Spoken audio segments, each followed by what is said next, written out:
More light is always better, and trying to see the work that's being cut with an outside flashlight or just using the light above is not working as well as I'd like. So I picked up an under cabinet 13-inch fluorescent light for $10, and the way this is going to be attached, these little sliders slide into this track. One on that side,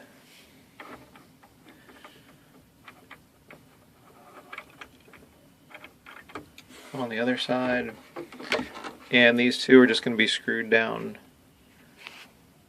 to that rail right there. Gives a lot of light to the work surface.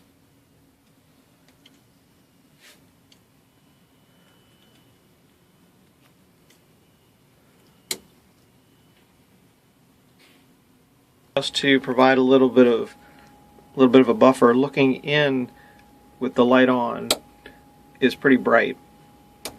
So we're going to do a little block of the light here going out to the plexiglass. This is just a little piece of trim with a little opening cut out for the switch. I'll have the light plugged into a light strip outside the enclosure. So that'll sit there with double-sided tape.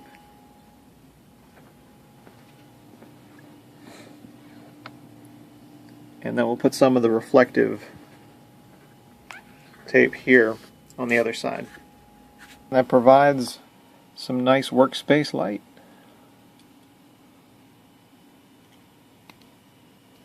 Easy, cheap, simple to do.